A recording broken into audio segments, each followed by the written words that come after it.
The very last section in our forces chapter is work and energy. Because it relates to forces, I put it together with that. It's also going to give us a really natural launch into the next sections as well. I think it's my computer screen that's dirty and I don't have something dirty on my face. If I've got something dirty on my face, well, you'll have to tell me to re-record for later. All right.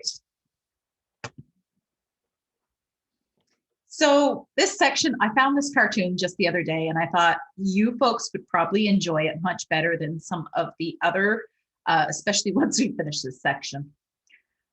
Physicists always lose snowball fights. Yes, I realize you won't calculate the math on everything, but do you use the principles? If you want to hurt somebody, you throw harder. Yes, you do use the principles. You just don't sit and calculate it all out.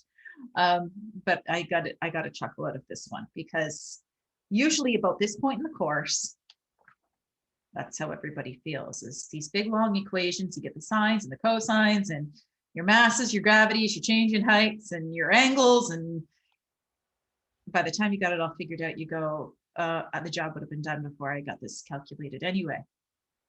Anyway, there's your little laugh for the day.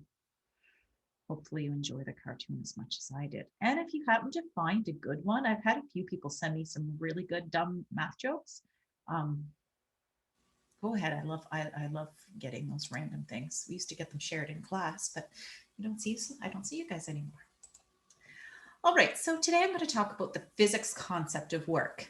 Now, some of this is going to be a little counterintuitive, just like Michael, I know, Michael had a conversation with me on this one, the difference between weight and gravity. And he goes, well, I'm just going to have to accept that physics is different than what I thought. So I'm sure he wasn't the only one that thought that. So when we talk about work, work's one of those concepts again.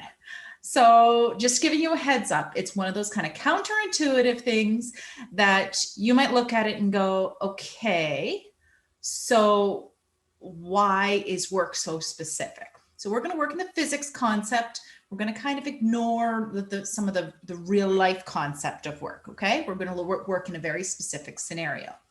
So when physicists talk about work, work is the result of a force causing a displacement of an object in the same direction as the force applied.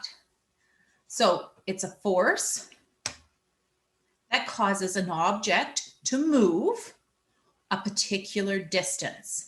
The formula for work is force times the change in distance. Could be a vertical change in distance. It could be a horizontal change in distance. But the force has to always be in the same direction as the distance that's moved. And we'll think about some examples that you're going to go, okay, but I know I'm doing work there, even though the physics definition does not apply. All right, so we'll look at a few examples. The key thing to remember is work is how much force I apply in the same direction as the distance I move the object. Now, in terms of work, it's units. W is what we use for work. It's measured in joules. A joule is a Newton meter. Force is in newtons, distance is in meters. So a Newton meter is a joule. If you happen to recall learning about torque, I'm positive you've done that already in your mechanical courses. Torque is also in Newton meters. Interesting that they both have the same units. So your displacement is your change in distance. Sometimes this will be marked as delta x, where x is the change in distance. I've actually edited the graphics to give you D, just for consistency. It's always going to be in meters. Again, we're using our base units, and then the force is in newtons. Now, in the physics concept, this is where things get a little wacky.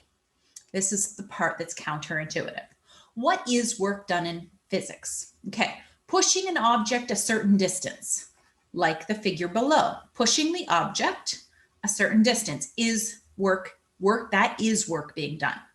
The force, or some of the force, is in the same direction as the motion. Lifting an object to a height. I'm fighting against gravity, so I'm applying a force to counteract gravity because I'm lifting upwards and the force I'm applying is upwards. It is work being done. So what is not being work being done? Pushing a wall against a wall is not doing work. But you'll go, but I get tired. In the physics definition, that is not work. I know your muscles are doing work. It's a different type of work. It's just not the physics definition of work. Okay? Why? Well, it's not the physics definition of work because the wall did not move a distance. You applied a force, but there's no motion. As long as there's no motion, there is no work done. Okay? Walking and holding an object at the same height. Oh, this is one, if you know somebody that does weightlifting or something like that, this is one of those times where you can really piss them off. So I would not advise you to tell them they're not doing any work, therefore you're not giving them a tip. Just saying, don't use the physics definition there. But we have this individual carrying around a serving platter. They're holding it at a constant height, but they're walking all around the room. The force is an upward force to counteract gravity, but the distance they're moving, if they're holding that at the same height, the distance they're moving horizontally is not in the same direction as the force. So by physics definition, waitresses don't do any work. That's just the physics definition, unless they're lifting something up off a table. Like I said, I would not advise you using that one in a restaurant, but that example might help you remember what isn't work. Now, I remember when we were doing this in high school, that concept was so, it didn't make sense because, okay, I've got my backpack on my back. I'm walking around all day. I'm walking in a horizontal direction. I'm not talking about going up and down stairs, and that weight makes you feel tired, especially if you have a lot of textbooks. So you go, but I know I'm using energy by doing that. And it's true, you are using energy doing it, but it's not the physics definition of doing work. In physics, in order to do work, there has to be a force and a distance, both in the same direction. They have to be parallel to each other. And we're going to look at some more examples of that. All right. Okay. Is work being done? So we've got this particular individual, they're carrying a briefcase around, they're holding it at a constant height. Are they doing any work? According to the physics definition, because the force that is required to hold the briefcase up is not in the same direction as the distance they are moving, they have not done work according to physics. Okay? Like I said, it's a little bit of a weird concept. Work is not done in that scenario because the force and the distance are not in the same direction. If we have time, we're going to talk a little bit about torque. When you guys get back from what would be OJT, I really don't know how your schedule is changing for that. They haven't told me. I'm going to try keep posting some lessons so that if you're not on OJT, either I'm ahead or you can get ahead if you want. If you are on OJT, you can certainly take longer to do them. That'll be fine. But when if we get to a chance to talk about torque, which I'm pretty sure you would have talked about torque with Jeff, this is a case where we would calculate how much torque is involved when we have force and distance in two different directions. Unfortunately, we're not turning something in this case, but that's going to kind of relate to that scenario, but it does not relate to work. With work, the force and the distance have to be in the same direction. So let's look at this particular case. Is work being done? So we're pushing a lawnmower as shown in our diagram. So we're actually pushing downwards on the handle. The handle is at an angle. Am I doing any work? Well, I'm pushing, the lawnmower direction is going straight ahead. But this is where our vectors come into play, and we're going to actually do a calculation on this one in the next slide. It'll be one of our example questions. I am going to be doing work because some of the force that is pushing down on this handle is also pushing straight ahead. So a portion of the force, this is the force, I'm going to call it the force parallel. A portion of the force is parallel to the distance that I'm moving. So is work being done? Yes. Some force is in the same direction as the distance. Not all of it, just some of it. Okay. Let's do, I said I'd do a calculation with you. It's a nice, easy question. Because there's an angle in it, you're probably thinking, oh, this maybe is more complicated. It's really not. Just think about your trig. It's quite easy. So we have somebody pushing downwards. So how much work is done by apparently I can't write English.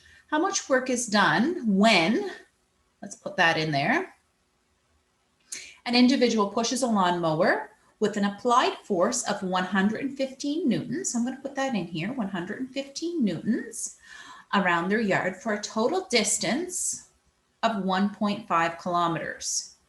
The mower handle is at an angle of 30 degrees from horizontal. So there's my 30 degrees. Okay. So first thing would like you to notice is, hopefully as we were going through, you notice that 1.5 kilometers. Could you push a lawnmower 1.5 kilometers? Well, you go back and forth on a yard enough times, 1.5 kilometers would not be would be quite easy to achieve. So that's equal to 1,500 meters. So the first thing I'm going to do is, that's the easy part. Let's just convert, make sure our formula is in meters. So work is equal to force times distance. And I'm actually going to use the little symbol parallel. I want you to think about the force being parallel to the distance. So they're in the same direction. So we know our distance is equal to 1,500 meters, 1.5 kilometers. Well, what is the parallel force? Well, let's figure that out. So let's go back to our lovely little diagram here, and let's use our trig. So this force, this is our long side, there's our hypotenuse. This is my force parallel to the direction of motion. Thinking about our right angle trig, we'll just isolate things here. I want to know force parallel, and I know this one, and I know the angle in here. This is 30. So we have adjacent and hypotenuse, which means we would use cosine. So the cosine of 30 degrees is equal to, and hopefully you remember that trig. If you kind of got rusty on it, pop me a note. I'll remind you, or look back at one of the previous videos. All the videos are still active. So cosine of 30 degrees is equal to, adjacent comes on top, so the force parallel, divided by the total force that I put in, which is 115 newtons. To rearrange that, the force parallel will be equal to 115 times the cosine of 30. I'm missing letters. This is what happens when you make your slides. So you've gone through your lesson once, you write an answer key, you've gone through it twice, and by the time you get to presenting it, you may have gone through it 2 more times, which means sometimes it's nearly memorized. And if you want to know how some of those silly little mistakes come in, like when I subtract wrong, it's usually one of those, you've just seen it so many times, it's so familiar you forget to actually look at what's on the page. So 115 times the cosine of 30 leaves me with 99.5 newtons. Okay, so putting that into our formula. So that's the portion of force that's in the same direction as the motion. So the work done is going to be 99.5 times the distance, which is 1,500. An extra 0 in there. And that should be a decimal.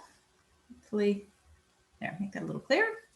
And it gives us a total of 149,389 joules, or work we often will do in kilojoules, just because it's such a large number. So if we round to 2 sig figs, I'll say 2 sig figs. I know that 30 only has 1, but I'll round to 2 digits. This is the smallest number of digits we have. That would leave you with 150 kilojoules. So we had to find how much force was in the same direction as the motion, and then multiply by the distance that it was moved. Okay, shouldn't be too complicated. You guys have done lots of stuff at angles so far. Let's do a second example. In this second example, I want to know which one would take more work. If you know the answer to this, just please play along with me. This is one that you might know the answer to right off the top. And there's 2 ways to go about it. I'll give you the easy solution at the end. We're going to take the long route there. All right. So the first scenario, we're pushing a 120-pound object up a ramp. Okay. The ramp's 3 meters long and has an angle of 30 degrees. So we're looking at this picture here. This is scenario 1. And I'm going to redraw this picture in a couple little ways for us because I think it will help us out. So we're pushing this object. I think it's actually a briefcase, but it doesn't really make sense to use a hoist to lift a briefcase. So whatever, we'll just work with a picture. So we know that this distance up the ramp is 3 meters. We know this angle is 30 degrees. But what I don't know is, so that's our distance, what is the force up the ramp? Well, let's think about this scenario. What force do I have to overcome in order to push the object up the ramp? Well, you just did this in your other section. We have to overcome gravity. So let's draw the object on the ramp so that we know how much force is due to gravity. The picture drawn this way makes it hard to see, so that's why I'm redrawing it. So we know gravity pulls down.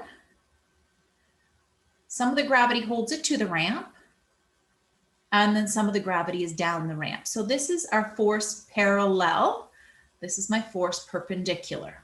So going back to a couple lessons, here we have our ramp angle, which is 30 degrees. In order to find the parallel section, parallel is opposite. I'm going to say, we'll put an OPP so it doesn't look like a zero. And this is my force of gravity. Force of gravity is the hypotenuse. Parallel side is opposite, so it's going to be sine. So the sine of our angle is going to be equal to the force parallel divided by, so this is one of those scenarios where your parallel force, you can't always say it's cosine, you can't always say it's sine. You kind of have to use your diagram and use your trig knowledge. Okay, so the force parallel divided by the total force of gravity. So let's over here. The objects are both the same size, so we'll calculate the force of gravity over here, and then we have it for both questions. So 120 pounds. Can I use 120 times 9.81? Hopefully, your answer to that was no. I need to convert.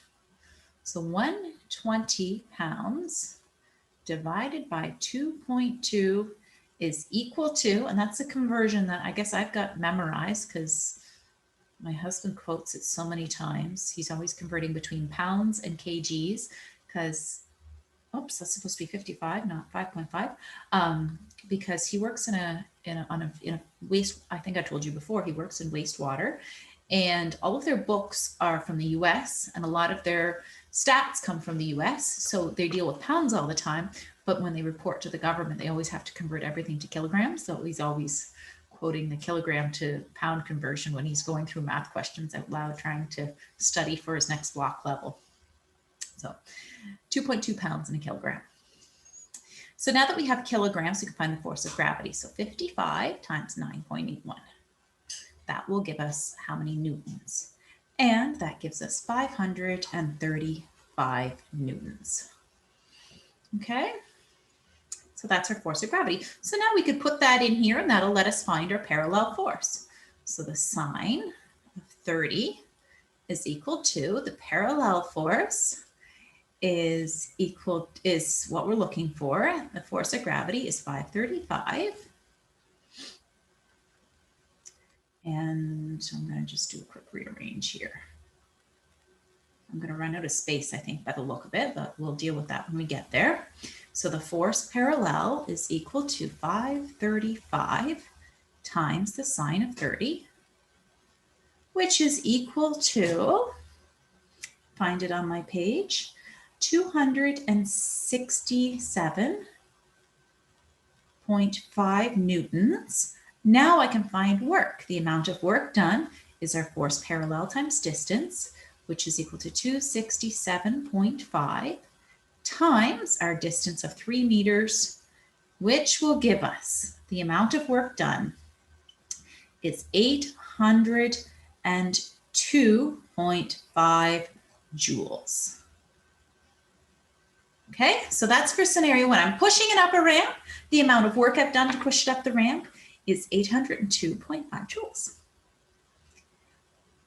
Now let's look at what if you just were able to lift it, or what if it's a, I don't know, 120 pounds you guys can lift. Might even be able to rank. I can lift 120 pounds. My dog's 120 pounds and he required me to lift him out of the car the other day. Usually he jumps, but he was having a wuss day. So maybe we wouldn't use, but how much work is it to lift a 120 pound object 1.5 meters? Well, let's find out. I'll tell you a secret that you could calculate to verify. If this is a 3-meter ramp at 30 degrees, the height difference here is actually 1.5 meters. I've actually adjusted this question so that the total height moved is the same. One case you're pushing up a ramp, the other case you're just lifting it. So in this case, our force in the direction of motion is going to be opposite gravity but equal to it. So our force parallel to the motion is equal to the force of gravity, which is 535. And this is because we're not on a ramp. We don't have to worry about components. So the work done is equal to my force parallel times distance, which is equal to 535 times 1.5 meters, which gives us 802.5 joules. In terms of the physics definition, it's the same amount of work to lift an object up, straight up, as it is to push it up a ramp. What's the difference between the two scenarios? Well, we'll talk about it a little bit more when we get to simple machines. Simple machines, that's the next section that I'll do. And it's a pretty quick study. It's only a couple lessons long because I think you are all quite familiar with them. We just cover some of the basic concepts just to say we've done. But you'll find we used, in terms of the force that was up the ramp, the amount of effort I had to put in was only 267.5 or 268 newtons. So I put a small amount of force in, but you'll notice I pushed it twice as far up the ramp. I pushed it for 3 meters. So the overall work is equal. I just had to put less force in, but over a longer distance. When we're lifting it up, you have to put in more force, but you don't have to put that force in for as much distance. So for me, it will be much easier to push something up a ramp. I don't have the ability to put in as much force as most of you, or at least I don't think so. I'm assuming to be in your program, you have to be relatively physically fit, and you've probably got me trumped on that. But when it comes to lifting an object up, I probably would skip that route because it's going to, even though it doesn't have to lift as high, it's going to require more effort than I possibly could put in.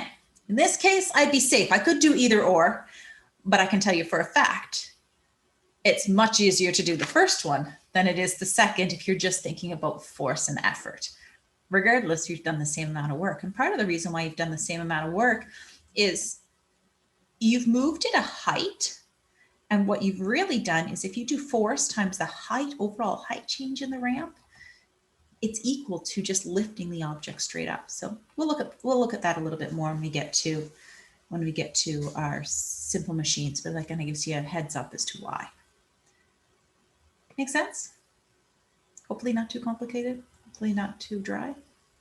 That might be hard. All right, question 3. Does the dummy in the shop have a name this year? I almost threw a name in. I wanted to say his name was Trout last year, but I don't know if that changes from year to year if Andy's consistent. How much work is required to lower this 79 kilogram dummy 3.5 meters at a constant velocity during a rescue simulation? How much work are you going to have to do? I want you to disregard mechanical advantage from pulleys. I know you often use pulleys.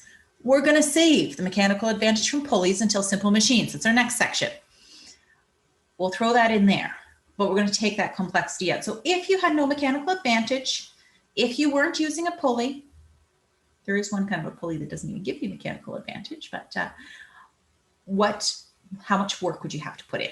Okay. So easy calculation. work is equal to force times distance. The force and the distance are in the same direction.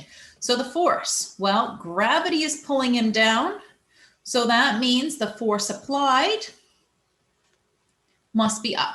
They should be equal and opposite if it's a constant velocity. If you're pulling it up with an acceleration, well, then you're pulling up with more force than gravity. That's going to change the scenario. But if you have a constant velocity, gravity equals the force that you're putting in.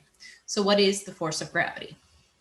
Well, 79 kilograms times 9.81 gives us a force of gravity of 775 newtons. Plugging that into our equation. 775 newtons. The distance that you're lowering this individual is equal to 3.65 meters. I figured maybe the shop ceiling's about that high. I don't know. I just kind of pulled the number out. The amount of work you'd have to do, you would have to do 2,830 joules of work, or 2.8 kilojoules. So if you're doing lots of rescue simulations in a day, go ahead and eat some extra grub when you get home. You've expended more energy that day. You're going to be hungrier that day. That's the reason why. All right, so easy calculation. Find the force that's in the same direction as the distance you're moving. So just think about what forces are parallel. And in this case, the force applied, you're going to have to be kind of holding that person steady in order to make it a constant velocity so that this is where that applied force or the force of gravity are the same. So that's how you figure out your work. They're parallel directions. Right? Okay, last but not least, we're going to talk about energy. And it's a really quick session, because I just want you to kind of get the main concepts. It's kind of like the cartoon at the beginning. I know we're not calculating it every day. Honestly, you guys can probably tell me as much about energy as I can tell you at this point. I'm positive Andy's gone over lots of stuff about energy simply because of the type of trade you're in. And I say Andy just because I know he does win 1,000. Or maybe it's 1001, I'm not sure which. And that's where you'd cover a lot of those basic concepts. Now in physics, energy is defined as the ability to do work. It could be work that's in action, or it could be work that's just has the ability to be done. Okay, so energy is the ability to do work. Kind of like students. Every year there's lots of ability in the class. Some people engage that ability and they do work. Others just remain with the potential to do work, but don't actually do it. You probably know people that are like that. Probably not in your class, but maybe some other places. So energy is required to do work. So they use the same units. So energy and work are basically, they use the same units. You use energy to do work, you use work to do energy. So energy, we can often calculate by the change in the amount of work, or you can think of work is equal to the change in energy. Thinking that both back and forth both ways. The two are so interrelated, it's hard to sometimes define them separately. With turbines, the wind has lots of ability to do work. The question is, does it do work? We'll address that question in a minute. The other thing we need to think about energy, it's the ability to do work, but there's also a law of conservation of energy. The law of conservation of energy says that energy can't be created and it can't be destroyed. And the sum of all the energy in a system is constant. Okay? So that means energy can't be lost. And we'll look at that in a second. Well, we often say energy is lost. Why? Where did it go? The law of conservation of energy says it can't be. And we'll look at how the sum of energies in a system can actually help us solving some simple, very simple questions. All right, so there's two types of energy that we're going to discuss. There's really two key branches of energy, and then underneath of that, they get divided apart more. So potential energy is stored energy that could eventually do work, but it's not doing work right now. Okay, it's just stored. It's like a battery. It has the ability to be used, but if it's not hooked up to something, it ain't doing any good. Potential energy. this is a really good time in the semester to remind people of potential. Again, I don't have to worry about your class with that, I'm sure. In physics, when we talk about potential energy is usually going to be due to the height of an object. And when we look at the equation for potential energy, that's what we're going to take it from. So we'll look at this diagram in a second after I've talked about kinetic energy, but you'll see the individual has potential energy at their highest point in their cycle. We'll look at that in a sec. Kinetic energy is active energy. It's energy that's actually doing work. So it's engaged. It's doing something, it's being productive. Okay, so that's the battery hooked up. The electrons are flowing. Now we have kinetic energy. So kinetic energy is energy that has motion. So in this particular case, you have an individual biking up a hill. They start out putting in a lot of energy. The bike is moving. Therefore, they are applying kinetic energy. As they put in kinetic energy, they get to the top of the hill and they can pause there. We're just going to take a pause there. At the top of the hill, the bike has the ability to roll down the hill on its own. So you've put energy in to get up to the top of the hill. Now you have the ability to get energy out of it as it rolls down the hill when you don't have to put in any effort. Remember we said energy cannot be created or destroyed. Well, the energy you put in has to be equal to the energy that you get out of the bike when it naturally coasts down the hill. At the highest point, the potential energy is the potential work that could be done by gravity. Think of it that way. It might help out. So gravity has the potential to pull it down the hill, but it hasn't started yet. Once gravity starts to pull the bike down the hill, now that gravity has been converted into kinetic energy. And once it gets to the bottom of the hill, there's no more height, so gravity can't do any more work, so there's no more potential energy. So that's where in physics we say potential energy is usually from height, and that's because we're thinking of, well, how much work could gravity do that I wouldn't have to do? Okay. There are other types of potential energy, and we'll just take a second and look at them here. So kinetic energy, anything that's moving. So energy that comes from things moving. Thermal energy. Thermal energy is from molecules moving. So it's a type of kinetic energy. We usually think of it separately. Mechanical energy, that's like your bike rolling down the hill, something, mechanical parts moving. In your gearbox, you have lots of mechanical energy. I'd argue you have some thermal energy too. Things get hot up there. Electrical energy, you certainly have lots of electrical energy, and that's from particles moving in a wire. So it's technically a type of kinetic energy, although we're going to look in terms of the kinetic energy we will focus on for equations. We're going to focus on the mechanical energy. And then you have magnetic energy as well, because magnetism can cause a push or a pull. Magnetic energy could also be potential energy. You could actually put that on both sides. Because if you just put two magnets close to each other, but they're not moving, they're held static, you have a push or a pull there, but it's not actually doing anything. It's just the potential to do work, kind of like gravity has the potential to pull an object to the center of the earth. On the potential energy side, the ways we often store chemical energy, batteries are chemical energy. Elastic energy, springs or elastic bands. I was an expert in elastic energy when I was in school. I got stuck with the bad boys to keep them straight, and maybe that's where the physics interest came from. I learned how to shoot things very well and harness elastic energy. I don't think I ever got caught. You probably wouldn't have believed I'd done it if I had.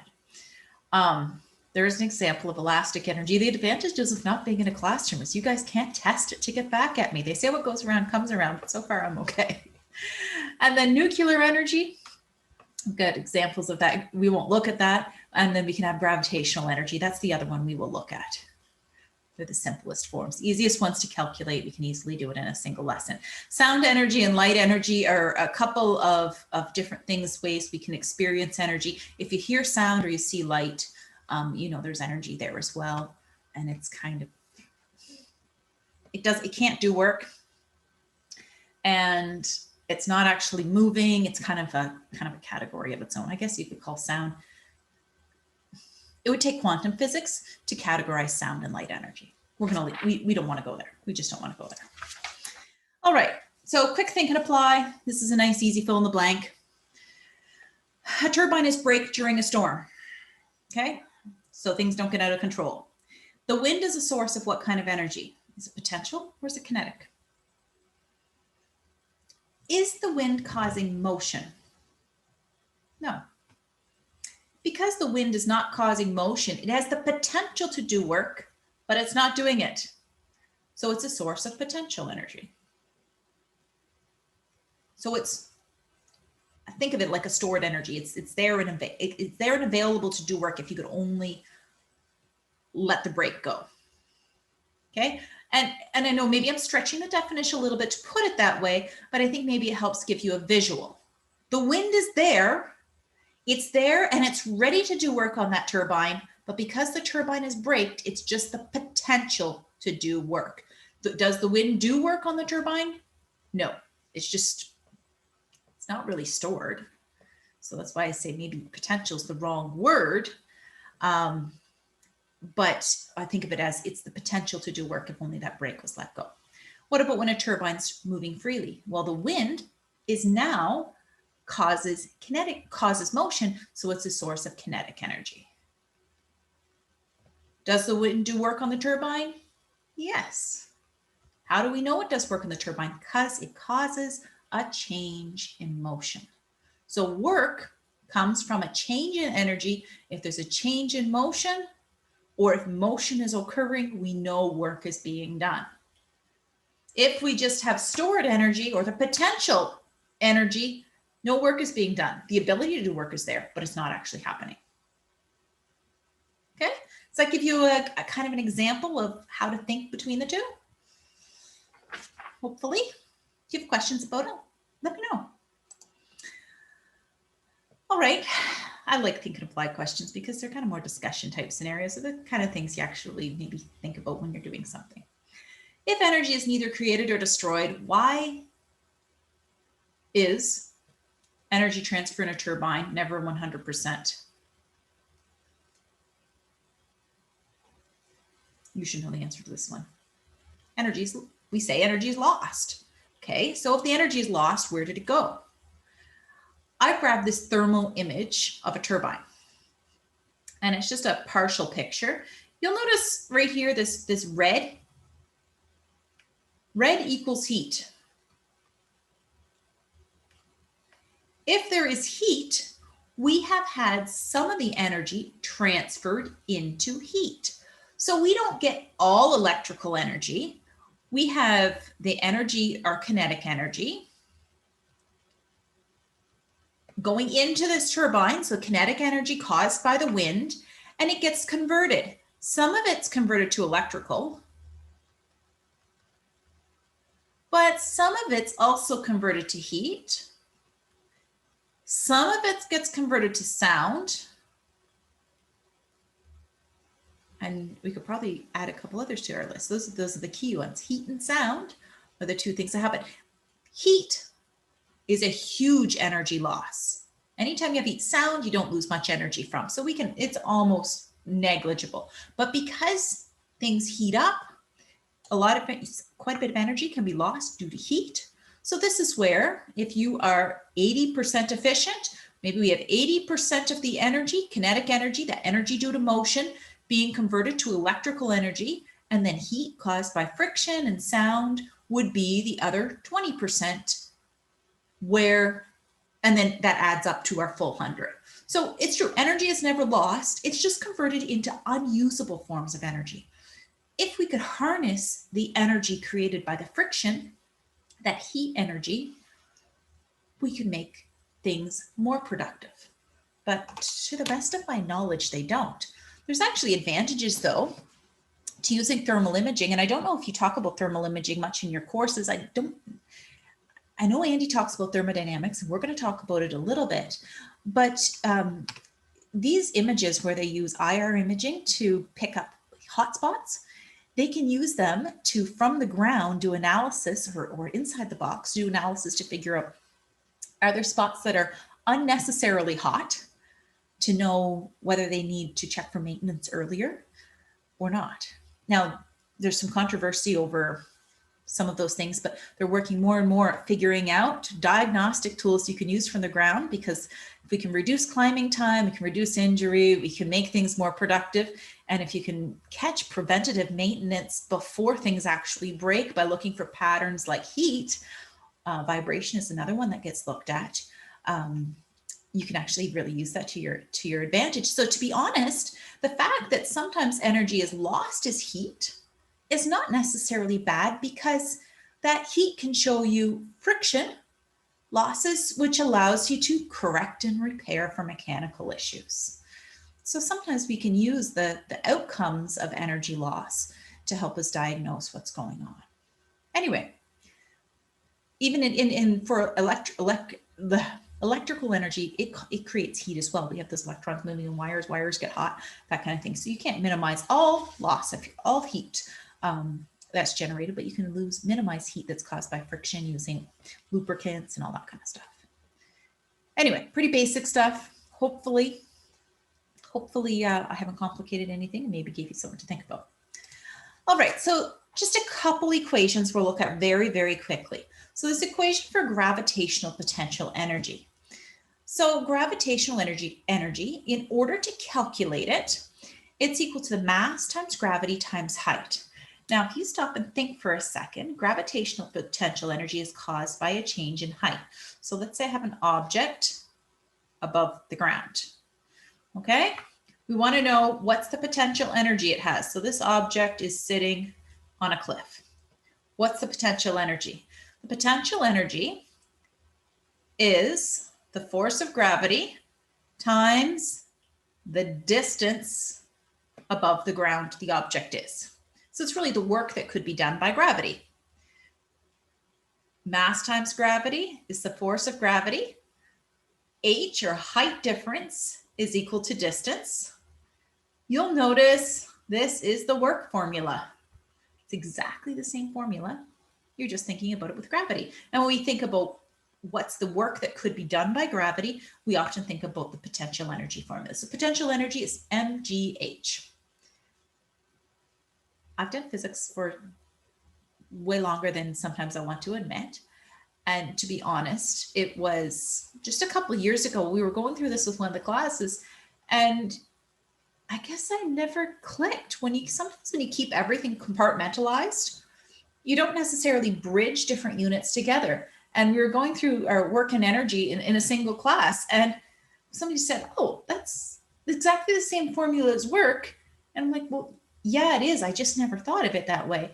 But gravitational potential energy is the work that could be done by gravity. So the formula would be the force due to gravity times the distance gravity could move the object.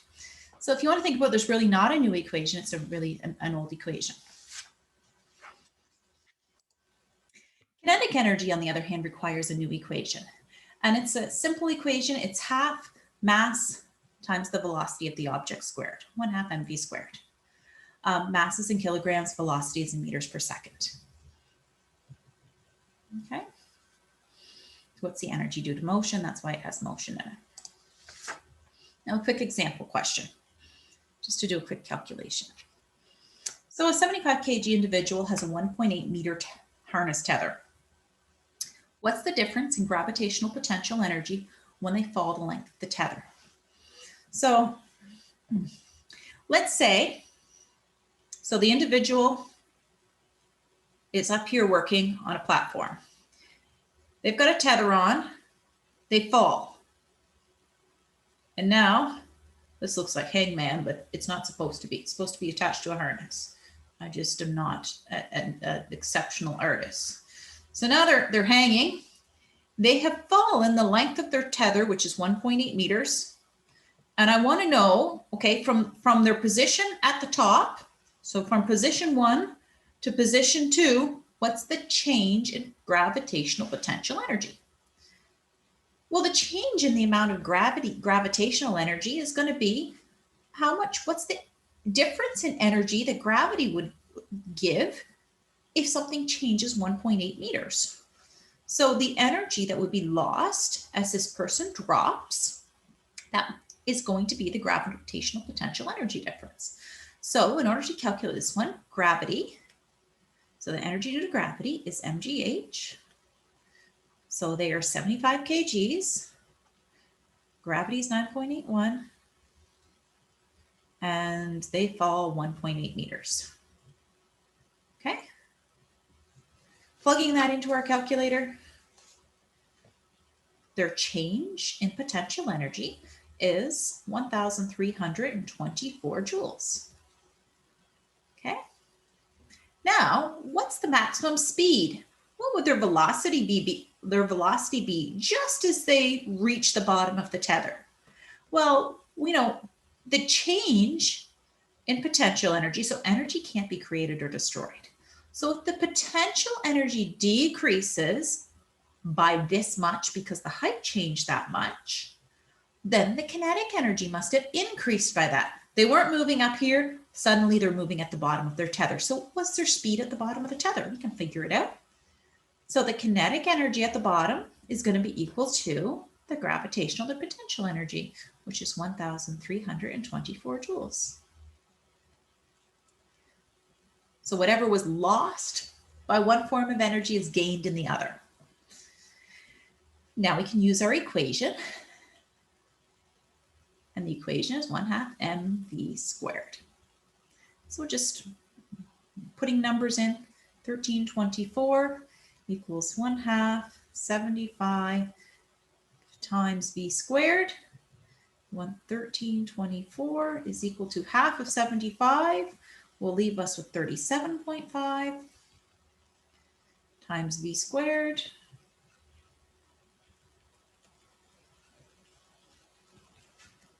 And you will get, just finish the equation over here, 35.3 equals velocity squared. Take your square root. And the velocity of the person would be 5.9 meters per second squared. Notice we didn't have to use any kinematics equations here. We'll look at that in just a second. We didn't have to use any kinematics equations, but we were able to find a speed. And that's because kinetic energy is related to the speed of an individual. Now, their velocity would be a negative 5.9 meters per second squared because they're falling. This equation only gives velocity as a scalar quantity because it doesn't give us direction. We cannot easily add the direction in. So the change in the potential energy comes from the change in height. So change in height will tell us the change in potential energy. The change in potential energy will be equal to the change in their kinetic energy, which tells us what their change in speed was. Okay, I got a couple others that are nice and easy for us to figure. How much additional energy will you expend if you're carrying 15 kilograms in tools to climb a height of 4.5 meters? So how much extra energy? So I'm really looking for kind of the change in energy that I would need to have, or how much more energy would I have to put in. You don't actually have to know your initial mass.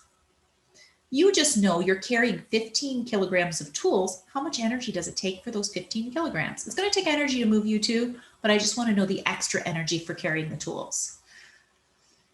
So potential energy is equal to mass times gravity times height, which is equal to, our mass is 15 kgs times 9.81 times our height of 4.5. That gives us 662 joules. You'll notice it's exactly the same as the amount of work you would have to do to carry 15 kilograms of tools up a ladder or up a tower. Okay, so that's the potential energy is the amount of energy you would have to put in, because the energy you put in is equal to your potential energy gain that you would have at the top. So okay, makes sense, hopefully.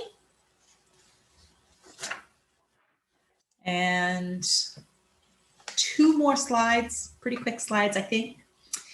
Force and energy can both be used. Force and energy can be used to calculate the speed of an object as it falls from any height, just like the kinematics equations can be used. Okay, we just did an example. We did an example here. We said if we know that how much potential energy is lost, we know how much potential energy is gained because energy is conserved, so that we can figure out the speed. So force and energy can be used to calculate speed. We just did that, just like kinematics equations, with one key difference between the two groups of equations. Let's think about the group of equations. So potential energy uses mgh. Kinetic energy equals 1/2 mv squared. Then you had a bunch of other equations you could have used to found speed. V squared equals, that's one equation. Distance equals v naught plus 1/2 at squared. Sorry, I don't remember all of them off by heart, and I didn't print them out.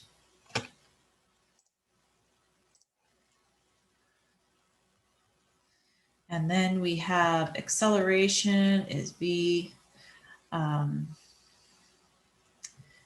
naught over t, and I'm missing one equation that I can't remember. I don't have right off the top by memory. But as you compare these two, what do you notice is a difference between these two groups of equations? What was not in the kinematics equations? You don't have to have mass. So if you don't know how heavy an object is, you could use this in order to figure out its speed of something falling, like when we were doing projectiles. Over here, you just have to know how heavy the object is. And I would argue these ones are easier to use simply because you don't have multiplying and adding mixed in together. But you can use either one in order to figure them out. So last question. According to the kinematics equations, we found that you didn't have to know the mass, so a heavy object would have the same change in velocity as a light object if they fall from the same height. If you don't include mass in the calculation, that must be true. Use the conditions below to prove it's true using the conservation of energy equations. Okay, so scenario 1. A 5 kilogram object falls 15 meters. And then in scenario 2, we have an 85 kilogram object falls 15 meters. Falling the same height. Kinematics says they should have the same speed. Is it true if we use the conservation of energy equations? Well, let's figure it out. So the first thing, if it falls 15 meters, the change in potential energy has to be equal to mgh, which is equal to 5 times 9.81 times 15, which is equal to 736 joules.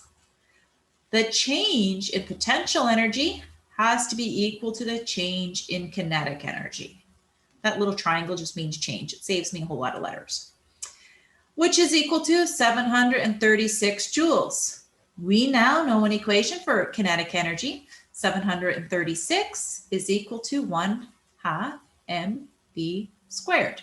So 736 is equal to 1/2 times 5 times velocity squared.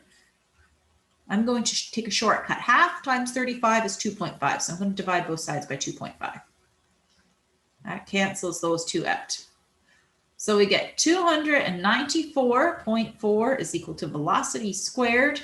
You take the square root, and velocity is equal to 17 meters per second. 17 meters per second is the speed at which this object is going to hit the ground. What if we have a heavy object? Lots of times people think a heavy object is going to hit faster. I don't know why. For some reason, we associate the amount of force during impact as equal to speed. And it's just one of those little things that scrambles with heads sometimes. But let's figure it out. So same thing applies. The change in potential energy is equal to 85 kilograms times 9.81 times 15. which is equal to 12,508 joules, if I read my writing correctly. Okay, the change in potential energy matches the change in kinetic energy. That change is still going to be 12,508 joules. So let's use our formula. 12,508 is equal to half. Our mass is 85 times the velocity squared. Half of 85 is going to be equal to 42.5. Divide both sides. And at this point, you should realize you're going to get the same numbers, because I get velocity squared equals 294.3. Taking the square root, velocity equals 17. Because the change in work is equal and there's mass in both equations, we actually find that the mass would cancel out. And I'll show you the geeky way to write that out. The geeky way, we would solve it without even necessarily calculating all the numbers. Some of you will go, yeah, I remember doing this before. Those of you that haven't had physics, you'll probably rather put the numbers in to show the proof. We used to call it deriving an equation. And what we'd do is we'd write something like this. We'd say potential energy equals kinetic energy. And then we'd say, well, potential energy is equal to mgh. Kinetic energy is equal to 1/2 mv squared. We'd write the equations like that. And then we look at what's on both sides of the equation that you can cancel out. Now you'll notice you can cancel out the masses. And we learn that from this conservation of energy equation, speed, the velocity of the object, doesn't depend on mass because the mass cancels all the way out of the equation. So that's the geeky way to show it. I like putting numbers in. I think it helps when students aren't used to deriving. It takes a lot of practice to get used to deriving equations and just analyzing things from an algebraic perspective. But I know there's some of you that probably thought as I was doing that, if you've had a good physics background, that wait a second, we could have derived that. We wouldn't have to have that. And it is true, you could have. Okay. So that gives us one other way that we can solve for velocities. You won't do a whole lot of that. I just need you to know kinetic energy, potential energy, be able to use the formula, rearrange the formula, and be able to talk that the change in one has to be equal to the change in the other due to the conservation of energy. And that finishes off our entire section of forces. We've also touched our work and energy. So we just have 3 short sections left. And the sections that you have left, I think, are probably a little easier sections. They're maybe a little lighter in math, a little more theoretical. So I think you should find them quite straightforward to work through. I think I always say, once we get past kinematics and forces, we've done the hard part already. All right, so if you have any questions, please let me know. So that's our last section before you guys head out for your OJT or whatever alternative they're doing. And then in a few weeks, we'll be back at some new stuff.